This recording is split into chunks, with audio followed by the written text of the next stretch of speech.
Hi guys, welcome back to our channel Dharni Molleti. Previous వీడియోలో చూసినట్టయితే మేము అరకు 3 o'clockకి స్టార్ట్ అయ్యాం కదా. స్టార్ట్ అయిన తర్వాత నైట్ విల్లాలో స్టే చేసి అక్కడే ఫుడ్ అది తినేసి ఎర్లీ మార్నింగ్ మళ్ళీ ఏం చేస్తామంటే వ్యూస్ చూద్దామనేసి వచ్చామన్నమాట. దానిలో భాగంగా మేము మార్నింగ్ అయితే టిఫిన్ చేయడానికి వచ్చాము. బస్సులో బయలుదేరిపోయాము. ఆల్రెడీ విల్లా చెక్అవుట్ చేసి ముందుగా అయితే అందరూ కలిసి టిఫిన్స్ చేసాము. టిఫిన్ చేసి పక్కనే మాకు వాకబుల్ డిస్టెన్స్ ఉంది, అక్కడ కాఫీ మ్యూజియం ఉందంట. అక్కడికి వెళ్ళి ముందు ఏదైతే విజిట్ చేసి అక్కడి నుంచి మళ్ళీ చాపరాయి ఇంకా ఏమైనా ఉంటే అవన్నీ చూసి వస్తామన్నమాట. ఫస్ట్ అందులో భాగంగా మేము కాఫీ మ్యూజియంకి వచ్చాము.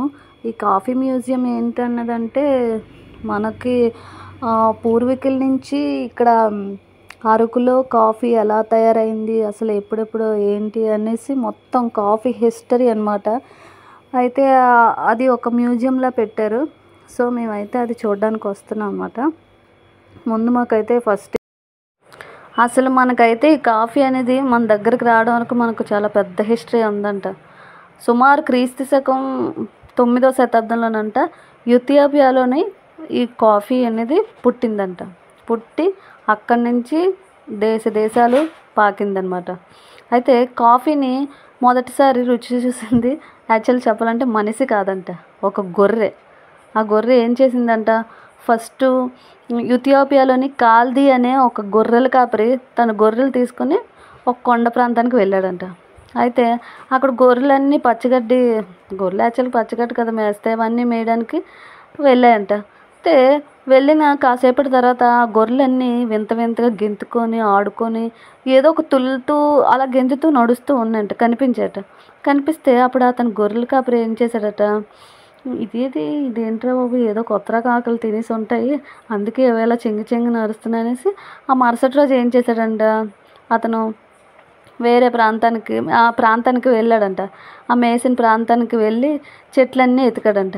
ఎతికితే అక్కడేమో ఓ ఎర్ర రంగులోని బెర్రీస్ కనిపించాయట. బెర్రీస్లో ఉన్నాయట. అది చూశాడంట. చూసి వెంటనే వాటిని తీసుకొని నోట్లో వేసుకున్నాడు. అంటే ఏంటో అనేసి అవి తిన్నాయి కదా, వీడు కూడా తిందామనేసి ఒకటి నోట్లో వేసుకున్నాడట. అది వేసుకోగానే ఆ గింజల్లో ఏదో వాడికి గమ్మత్తైన విషయం కనిపించిందట. సేమ్ వాడు కూడా అంటే మనసు అంతా ఆహ్లాదంతో తేలిపోయినట్టు అనిపించిందట. ఆ తర్వాత వాటి గురించి ఇంకెవరికైనా తెలిసేమో అనేసి ఊరంతా అడగట. ఇవి కొన్ని ఏమో తెంపుకొని వెళ్ళి ఇవి తెలుసా అని అందరినీ అడిగాడంట. అయితే వాళ్ళందరూ ఏం చేశారంటే మాకు తెలియదు అని అన్నారట. అప్పుడు చివరికి అక్కడ ఉండే సాధువులు ఉంటారు కదా, ఆ సాధువులు ఏం చేశారంటే ఆ గింజలకి వాళ్ళకి ఇస్తే ఏం చేశారంటే ఆ గింజలు మరిగించి ఒక డ్రింక్లా తయారు చేశారంట.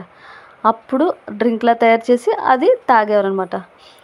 తాగితే కనిపిస్తున్నాయి కదా, కనిపించిన అందులోనే కాఫీ ముందుగా అయితే డ్రింక్ అది చేయడం అయితే స్టార్ట్ చేశారట.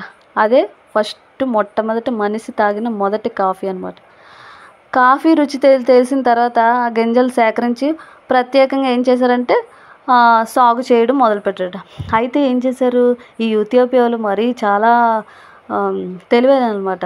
అయితే వాళ్ళు ఏం చేశారు, ఇది ఎవరికైనా తెలిస్తే అందరూ వాళ్ళు దీని ద్వారా సొమ్ము గడేస్తారు అనేసి వాళ్ళు ఏం చేశారు, ఎవరికి చెప్పకుండా ఉంటే మొట్టమొదట మన ఇండియా వ్యక్తి ఏం చేశాడంట, వాళ్ళకి తెలియకుండా తన గావంచాలని కొన్ని గింజలు పట్టుకొని వచ్చాడట. గింజలు పట్టుకొని వచ్చి అప్పుడు ఏం చేశాడట, ఇక్కడ బెంగళూరు వచ్చి కొన్ని గింజలను అయితే నాటాడంట. సో గింజలు నాటిన తర్వాత అక్కడి నుంచి పుట్టిందనమాట. మన దేశానికి మొట్టమొదటి బెంగళూరులో మొదలైంది. అక్కడి నుంచి మనకి ఇక్కడ ఇవి అంతా వ్యాలీస్ కదా, ఇదంతా ఒక పెద్ద అప్పుల్లో అరకంటే ఒక వన సంపద అనమాట, వనదేవత ఎంత అంటే అంత. అక్కడ ఈ ఫస్ట్ అయితే నాటడం జరిగింది. అక్కడి నుంచి ఎక్కడైతే ఇక్కడ సాగు ఎక్కువైతే అయిందో ఆ సాగు నుంచి మొత్తం ఇండియా అంతా పాకిందనమాట. అది కాఫీ హిస్టరీ.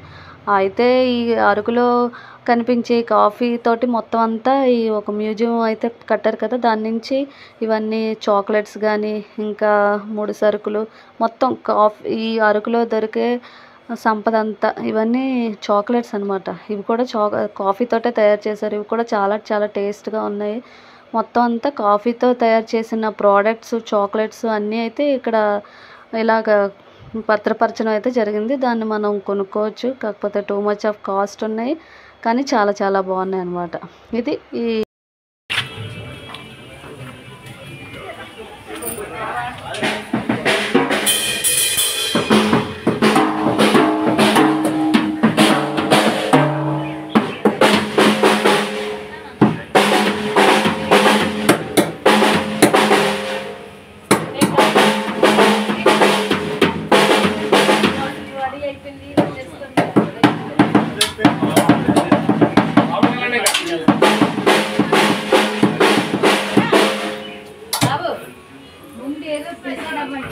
Very good.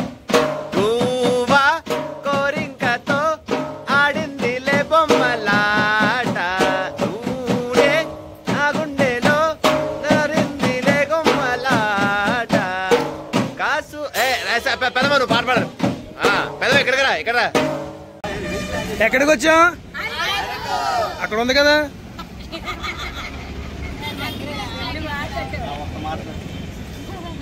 ఆ ఒక్క మాటతో రెండు జేబులు చేతిలో పెట్టుకుని ఇక మేము మ్యూజియం నుంచి అయితే చాపరాయి దగ్గరికి అయితే వచ్చేసాము. పిల్లలంతా కలిసి కిందకి చాపరాయి దగ్గరికి దిగారు. మేమైతే ఇంకా దిగలేదు. పక్కనే ఉన్న ఇక్కడ బొంగులో బిర్యానీ చేస్తున్నారు, అక్కడికైతే వచ్చేసి బిర్యానీ ఆర్డర్ ఇద్దామని అనుకున్నాం, ఎందుకంటే లంచ్ టైం అయిపోయింది. సో మేమైతే బిర్యానీ చికెన్ ఆర్డర్ ఇచ్చేసామన్నమాట. బొంగులో బిర్యానీ ఆర్డర్ ఇచ్చాము. 2 kgs rice, 1 kg chicken order ఇచ్చాము. ప్రిపరేషన్ చూడండి. ఫస్ట్ అయితే చికెన్ అయితే కడిగేశారు. కడిగిన తర్వాత అందులో ఉల్లిపాయలు, టమాటాలు అన్నీ వేసేసారు. అన్నీ వేసేసిన తర్వాత మసాలాలు మొత్తం వేసి ఉప్పు, కారం, నిమ్మకాయ, నెక్స్ట్ బిర్యానీ స్మెల్ వచ్చే ఒక రసం అయితే వేసారు, ఎసెన్స్. అది కూడా వేసేసి బాగా కలిపేసి ఆల్రెడీ సెమీ కుక్ చేసిన రైస్ ఉంటే అది ఆ రైస్ని విత్ వాటర్తో కలిపి అందులో వేసేసారు. వేసేసి మళ్ళీ బాగా మిక్స్ చేసేసారు. మిక్స్ చేసేసిన తర్వాత అవన్నీ కలిపి బొంగుల్లో పెట్టేసి ఫిల్ చేసేసారు. ఫిల్ చేసిన తర్వాత అవి గాలి రాకుండా ఏం చేశారంటే, ఎందుకంటే మరి అవి వాటర్లా ఉంటాయి కదా, కట్టెల పొయ్యి మీద పెట్టిన తర్వాత కిందకి పడకుండా ఏం చేశారంటే మొక్కజొన్న కంకులు పై ఉంటాయి కదా, లేయర్స్ అన్నీ కలిపి వాటిలో బాగా గాలి ఆడకుండా గట్టిగా కుక్కేశారు. కుక్కేసి ఇలా కట్టెల పొయ్యి మీద అయితే పెట్టేసామన్నమాట. పెట్టేసి చాలాసేపు కుక్ చేశారు. అవన్నీ కుక్ చేసిన తర్వాత ఆల్మోస్ట్ మొత్తం అంతా కాలిపోవాలి. బయట బొంగు ఇప్పుడు గ్రీన్ కలర్లో ఉంది కదా, అదైతే బ్లాక్ కలర్లోకి వచ్చే వరకు, ఆ ముందున 2 ఉన్నాయి కదా, అలాగా కాలే వరకు కూడా కుక్ చేయాలి. కుక్ చేసిన తర్వాత మనం అనుకున్నట్టు యమ్మీ బిర్యానీ అయితే రెడీ అవుతుంది. నేనైతే నాన్ వెజ్ తిన్నాను, ఇవాళ వెడ్నెస్డే, కానీ నాకైతే మళ్ళీ వెజ్ కూడా ప్రిపేర్ చేశారు. సో ఇలాగ అన్నీ కలిపి ఫిల్ చేసేసి దాని మీద పెట్టేశారనమాట. మొత్తం మేము 18 మెంబర్స్ కదా, 18 మెంబర్స్కి ఇవన్నీ రెడీ చేశారు. మళ్ళీ సపరేట్గా వెజ్ కూడా ప్రిపేర్ చేశారు. ఈ ఉడికేలోపు ఆ పిల్లల స్నానాలు, అక్కడ ఎంజాయ్మెంట్ అన్నీ కూడా పూర్తయిపోతాయి. ఆల్మోస్ట్ 1.5 అవర్ పడుతుంది అనమాట ఇవన్నీ కుక్ అవ్వడానికి. ఇది ఇక్కడికి అరకు వచ్చిన తర్వాత ఖచ్చితంగా, ఈ చాపరాయి దగ్గరికి వచ్చిన తర్వాత ఈ బొంగులో బిర్యానీ అనేది ఖచ్చితంగా రుచి చూడవలసిందే. కాకపోతే ఇక్కడ కొంచెం వీళ్ళు మిస్టేక్ ఏం చేశారంటే వాటర్ ఎక్కువగా వేసినట్టున్నారు. దానివల్ల ఏమైందంటే బాగా కుక్ అయిపోయింది బిర్యానీ, కొంచెం మొద్దయింది అనేసి వీళ్ళు అంటున్నారు. నాదైతే వెజ్ బిర్యానీ బాగానే వచ్చింది. సో టేస్ట్ పరంగా అయితే పర్వాలేదు. ఇదిగో చూసారా, లోపల నుంచి ఆ కర్ర అంతా కాలిపోయి బయటకైతే వచ్చేసింది బిర్యానీ. చాలా బాగుంది. మేము ఇక్కడ చాలా ఎంజాయ్ చేసాము. ఎందుకంటే దూరం నుంచి వచ్చి బొంగులో బిర్యానీని అయితే టేస్ట్ చేస్తారు. పక్కనే ఉన్న వైజాగ్ నుంచి వచ్చి బిర్యానీ టేస్ట్ చేయకపోతే ఏం బాగుంటుందని మేము ఆర్డర్ అయితే ఇచ్చాం. అరకు చాలా టైమ్స్ వచ్చాం, కానీ ఈ బిర్యానీ టేస్ట్ చేయడం అయితే ఇదే ఫస్ట్ టైం అనమాట. చూడండి, పొగలు కక్కే బిర్యానీ యమ్మీగా వస్తుంది. అంతా కలిసి చాలా బాగా ఎంజాయ్ చేశారు ఈ బిర్యానీని మాత్రం. ఎందుకంటే అప్పటికి ఆకలితో ఉన్నారు. వేడిగా బిర్యానీ అందేసరికి యమ్మీ లొట్టలు వేసుకొని అందరూ కలిపి తిన్నారు.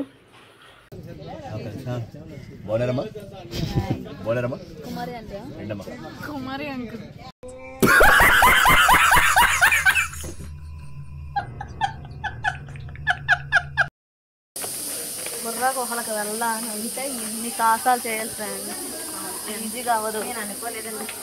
చెప్పులు ఇక్కడ ఎట్టి వచ్చా,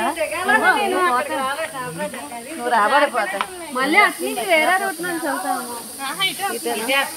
ఓకే ఫ్రెండ్, 10 రూట్లు తీయము. బుర్రా గుహలోకి వెళ్తున్నాము. ఇప్పుడు బుర్రలేని వాళ్ళందరితో కలిసి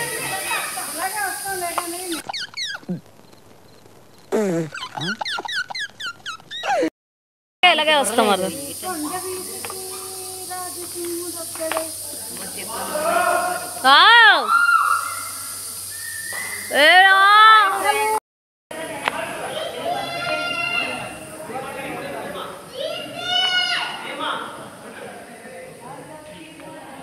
అదే అక్కడి నుంచి ఆవు పడిపోయింది.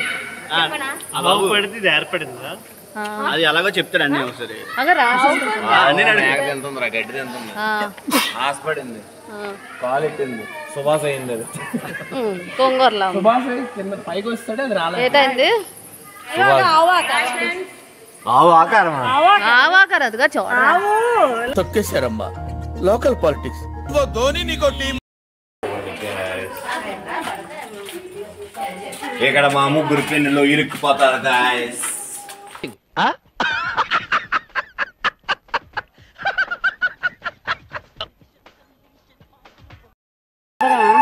అయితే లాస్ట్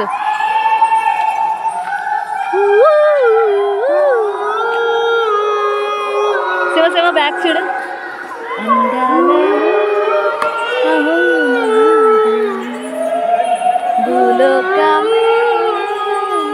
ఉదయం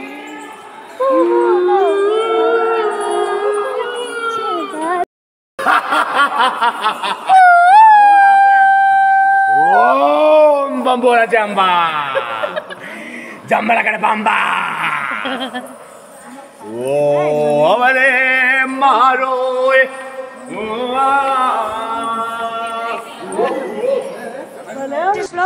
ది బెస్ట్ టైమింగ్ చేశారు నువ్వు. థాంక్యూ అన్నయ్య, ఆల్ ది బెస్ట్. సో ఇది ఫ్రెండ్స్ మా అరకు ట్రిప్ వీడియో. ఈ వీడియో కనుక నచ్చినట్టయితే లైక్ చేయండి, షేర్ చేయండి, సబ్స్క్రైబ్ చేయండి. మీరు ఒక్క లైక్ చేసినట్టయితే నాకు ఈ వీడియోస్కి బూస్టప్ ఇచ్చినట్టు అవుతుంది. So please please please please like this video.